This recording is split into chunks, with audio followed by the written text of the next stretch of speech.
నందు, చాలా థ్యాంక్స్. నా ప్రాబ్లమ్స్ అర్థం చేసుకున్నావు. చాలా పెద్ద రిస్క్ చేశావు. ఇప్పటికీ నాకు భయమేసే విషయం ఏంటంటే ఈ అమౌంట్ నీకెక్కడి నుంచి వచ్చిందో చెప్పలేదు. అబ్బా నందిత, ఇప్పుడు ప్రాబ్లం సాల్వ్ అయిందా లేదా? డబ్బుల గురించి నీకెందుకు? నేనేం తాడు బంగారం లేనోని కాదు. కాస్త కూస్తో ఆస్తులున్నాయి. ఎవడైనా నన్ను చూసిస్తాడు. ఇందులో పెద్ద ఇబ్బంది ఏముంది? 1 మంత్ అడ్జస్ట్మెంట్ తీసుకున్నాను. ఇవ్వగలిగాననుకో ఇచ్చేస్తాను. ఒకవేళ నా వల్ల కాలేదనుకో మమ్మీ డాడీ ఫోన్ చేసి, నాన్న మీ కాబోయే కోడలికి చిన్న అవసరం వచ్చింది, 20 lakhs అప్పు చేశాను, అర్జెంటుగా మీరు ఇవ్వండి అని అంటాను. నాన్న దగ్గర అడ్జస్ట్మెంట్ ఉందనుకో ఇస్తాడు, లేదనుకో ఏదైనా సైట్ బేరం పెట్టేస్తాడు. ఒక్కగానొక్క కొడుకుని నా కోసం అంత రిస్క్ చేయడా ఏంటి? చాలా థ్యాంక్స్ నందు. ఎందుకంటే నన్ను కూడా నీ ఫ్యామిలీ మెంబర్ అనుకుని చాలా పెద్ద రిస్క్ చేశావు. కనీసం అమ్మ నాన్న ఏమనుకుంటారని ఆలోచించలేదు. వాళ్ళకు ఒక మాట కూడా చెప్పకుండా నా కోసం 20 lakhs అప్పు చేసావు. నీ రుణం ఎలా తీర్చుకోవాలి నందు? అబ్బా పద్దాక రుణం ఎలా తీర్చుకోవాలి? నువ్వు ఒక దేవుడివి, మహానుభావుడివి, మా మనిషివి, అలాంటి మాటలు మాట్లాడు తల్లి. నీ దండం పెడతా తల్లి. అదేం కాదు నందు, నాకెలా కృతజ్ఞత చెప్పాలో అర్థం కావట్లేదు. చెప్పు నందు, ఏం చేయను? నీకోసం ఏం చేయమన్నా చేస్తాను. ఈ రోజున, ఈ క్షణం ఇలా చనిపోమన్నా హ్యాపీగా చచ్చిపోతాను. చెప్పు నందు. ఏంటి నందిత, నువ్వు బాగుండాలని, మన రిలేషన్ బాగుండాలని, నీకోసం ఇంత చేస్తే చావులని మాట్లాడతావేంటి? ఏమైందమ్మా నీకు? నేనేం కోట్లాస్ ఇవ్వలేదు నీకు. ఆఫ్టర్ ఆల్ 20 lakhs, అది కూడా 10 lakhs ఇచ్చాను. దీనికోసం ఇంత మాటలు చెప్తావేంటి? నాకు అర్థం కావట్లేదు నందిత. ఇదే 1 కోటి రూపాయలు ఇచ్చాననుకో నా కోసం ఏదైనా చేసినట్టున్నావుగా. అలా ఏం లేదు నందు. ఎందుకంటే ఇప్పుడున్న ప్రాబ్లం వేరు. నిజంగా మనస్ఫూర్తిగా నవ్వుకొని ఎన్ని రోజులైందో తెలుసా? రోజు ఇంట్లో కూర్చోటం, ఒకటే ఆడటం. నా పరిస్థితి ఏంటి? ప్రేమించేవాడికి దూరం అయిపోతానా? అమ్మా నాన్నలకి జీవితాంతం తీరని శోకం మిగిలిపోతుందా? ఓ పక్క చెల్లి కూడా నా వల్లే వాళ్ళు డిస్టర్బ్ అయ్యారు అని ఎంత బాధపడుతుందో. వీటన్నిటికీ సమాధానం లేక ఎన్నో నిద్రలేని రాత్రులు గడిపాను. నిజంగా నందు, నా జీవితానికి కొత్త వెలుగునిచ్చావు. ఈ నిజం అందుకని నీకోసం ఈ క్షణం ఇలా చనిపోయినా నాకు చాలా ఆనందంగా ఉంటుంది. నువ్వు నాకు మాత్రమే కాదు, మా అమ్మ నాన్నకు కూడా ప్రాణభిక్ష పెట్టు. నందిత, ఇంకెప్పుడు అలా అనుకో. సరే కానీ మన మ్యారేజ్ ప్రపోజల్ ఏంటి చెప్పు. ఏం లేదు నందు, ఎంఎస్ చేద్దాం అనుకుంటున్నాను, యుఎస్ వెళ్దాం అనుకుంటున్నాను. అందుకని వీలైనంత తొందరగా ఇంట్లో ప్రపోజ్ చేసి స్టడీ కోసం అని చెప్పి బయటికి వెళ్దాం.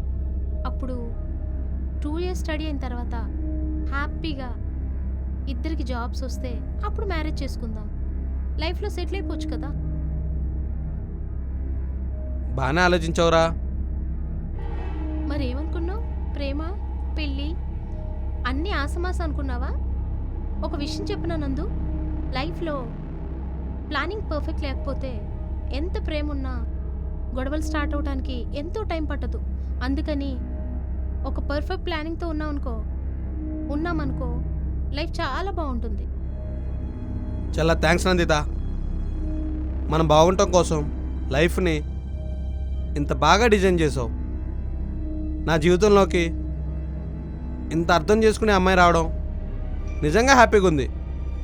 మా పేరెంట్స్ చేసుకున్న పుణ్యాలే ఈరోజు నీ రూపంలో నా భార్యగా రాబోతున్నావు. అందుకే నేనే నీకు థ్యాంక్స్ చెప్తున్నాను.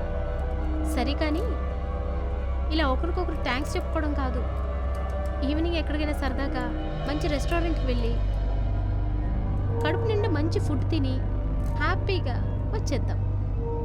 సరే, అయితే ఒక పని చేద్దాం. ఎర్లీగా స్టార్ట్ అయిద్దాము. ఏదైనా మూవీ చూసి మంచి ఫుడ్ ఏమైనా తిని హ్యాపీగా డిస్పోజ్ అవుదాం. సరే అయితే బయలుదేరదామా మరి? సరే కానీ జాను, నేను ఒక 2 డేస్ ఇంటికి వెళ్దాం అనుకుంటున్నాను. ఏం లేదు, అమ్మకు కొంచెం హెల్త్ బాగాలేదు, ఒకసారి వెళ్ళి చూసొద్దామని. అంటే నార్మల్గానేనా? ఏమి సీరియస్ లేదు కదా? అదేం లేదు, జస్ట్ ఏం లేదు. నేను ఇంటికి వెళ్ళడం లేట్ అయిందనుకో, మా అమ్మ ఎలాగ అబద్ధం ఆడుతూ ఉంటుంది. అయ్యో నాకు ఒంట్లో బాగాలేదు, ఒకసారి వచ్చి చూసి వెళ్ళు అని అంటూ ఉంటుంది. అందుకని ఒకసారి వెళ్ళొచ్చాను అనుకో, వాళ్ళకి హ్యాపీ కదా. సరే అయితే అలాగే ఈవినింగ్ ఎర్లీగా వెళ్దాం. ఫోన్ చేస్తున్నారు ఎవరు? అమ్మ చేస్తుంది. ఒక నిమిషం ఉండు. హలో అమ్మ, చెప్పమ్మా. నేనే నీకు కాల్ చేద్దాం అనుకున్నాను. ఒక గుడ్ న్యూస్ అమ్మా. నా ఫ్రెండ్ నందు అని చెప్పాను కదా, చాలా రిస్క్ చేసి 10 lakhs ఇచ్చాడమ్మా. అవునమ్మా, నేను చెప్పింది నిజమే. 10 lakhs అమ్మా. ఇంకో 10 lakhs కూడా ఒక 1 weekలో ఇచ్చేస్తా అంటున్నారు. నేను అదే చెప్పానమ్మా. ఇంట్రెస్ట్ ఎంతో చెప్పు, ఎలాగైనా ఇస్తానని. అలాంటి పిచ్చి పిచ్చి మాటలు మాట్లాడొద్దన్నా. ఎనీహౌ నాన్నకు చెప్పమ్మా. ముందు మన ప్రాబ్లం సాల్వ్ అయింది. టోటల్గా ఈ ఇష్యూ నుంచి బయటపడుతున్నాం. ఇప్పుడు హ్యాపీ కదమ్మా? నేను అదే చెప్పానమ్మా. నువ్వే మా ఇంటికి వచ్చి ఆ మనీ మా నాన్న చేతికిస్తే ఆయన చాలా హ్యాపీగా ఫీల్ అవుతారని. ఇంకోసారి వస్తా అంటున్నాడమ్మా. ఎలాగో ఇంకో 10 lakhs ఇవ్వాలి కదా, అప్పుడు ఇంటికి వచ్చి ఒక పూట భోజనం చేసి హ్యాపీగా ఒక పూట అంతా మీ ఇంట్లో స్పెండ్ చేసి అప్పుడు వెళ్తా అంటున్నాడు. ఒకసారి తనతో మాట్లాడమ్మా. నందు, అమ్మతో మాట్లాడు ఒకసారి. నమస్తే ఆంటీ, నా పేరు నందు ఆంటీ. అయ్యో అదేం లేదు ఆంటీ, మీరు నన్ను ఎక్కువ పొగిడేస్తున్నారు. నేను చేసిన డబ్బు సాయమే కదా ఆంటీ, ఇందులో పెద్ద వింతేముంది? మీరు అలా అనకండి. నేను మీ ఫ్యామిలీ మెంబర్ అనుకోండి. మా ఇంట్లో సమస్య వస్తే నేను సాల్వ్ చేసుకున్నా ఏంటి? మీరు నా వాళ్ళు అనుకున్నాను కాబట్టే ఈ ఇబ్బందిని మా ఇబ్బందిలా ఫీల్ అయ్యి అమౌంట్ అడ్జస్ట్ చేశాను అన్నట్లా ఆంటీ. ఇంకో 10 lakhs కూడా వీక్లో అరేంజ్ చేసేస్తా. మీరేం టెన్షన్ పడొద్దు. అంకుల్ కూడా చెప్పండి, 1 weekలో మీ ప్రాబ్లమ్స్ అన్నీ సాల్వ్ అయిపోతాయి. ఓకేనా ఆంటీ? వస్తాను ఆంటీ, నెక్స్ట్ టైం వస్తాను. తప్పకుండా మీ ఇంటికి వచ్చి మీ ఇంట్లోనే భోజనం చేసి హ్యాపీగా 1 day అంతా మీతో స్పెండ్ చేస్తాను. Okay aunty? ఒక నిమిషం నందితకి ఇస్తున్నాను. అమ్మా, నేను ఒక 5 minutesలో బయలుదేరుతానమ్మా. చెప్పానమ్మా, నెక్స్ట్ టైం వస్తా అన్నాడు.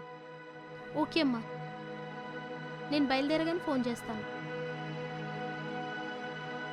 నందు, మా అమ్మ చాలా హ్యాపీ. మొత్తానికి మా కుటుంబాన్ని కాపాడు. అబ్బా నందిత, ఇంకా విషయం ఆపుతావా? సరే సరే నందు, ఇక వెళ్తాను. ఈవినింగ్ 6 కల్లా ఇదే పార్క్ దగ్గరికి వస్తాను. ఓకేనా? Bye. For more updates, like, comment, subscribe to our channel. Hey darlings, గంటని click చేయడం మర్చిపోకండి.